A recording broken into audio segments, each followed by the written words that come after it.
Primer de tot, sabíem des de la setmana passada que s'apropava una gota freda, tot i que els primers pronòstics de l'Agència Estatal de Meteorologia, l'AEMET, suggerien que podria tractar-se d'una dana més.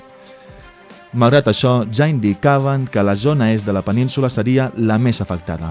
Diumenge passat, l'AEMET va començar a mostrar indicis que aquesta no seria un episodi qualsevol. Preveia pluges especialment intenses a la Comunitat Valenciana i la regió de Múrcia, amb acumulacions que superarien els 150 mil·límetres en només 24 hores.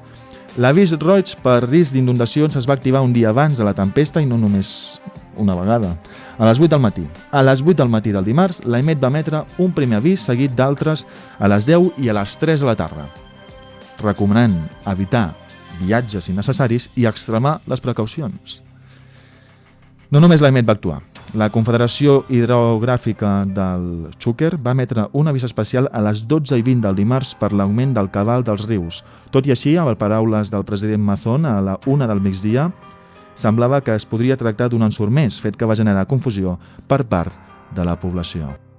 Según la previsión, el temporal se desplaza hacia la serranía de Cuenca en estos momentos, por lo que se espera que en torno a las 18 horas disminuya su intensidad en todo el resto de la Comunitat Valenciana.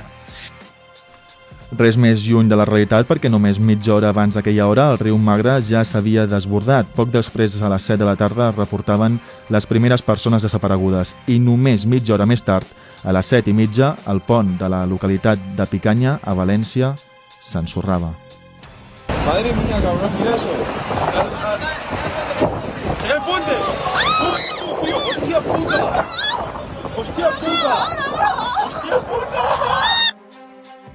Segons el govern, va ser en aquell moment quan la Generalitat va decretar el nivell 2 d'emergència a tota la comunitat. Durant la tarda, l'alerta s'havia anat elevant progressivament, però ja amb víctimes destrosses, desapareguts i persones atrapades. Es va emetre el missatge de màxima alerta a la població.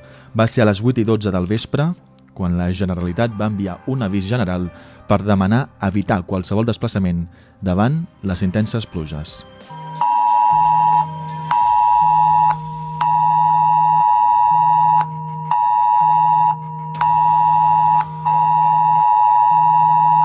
L'avís a la població arriba mitja hora abans que la Generalitat demani formalment l'ajuda a la unitat militar d'emergències al govern central a les 8:36 de la tarda.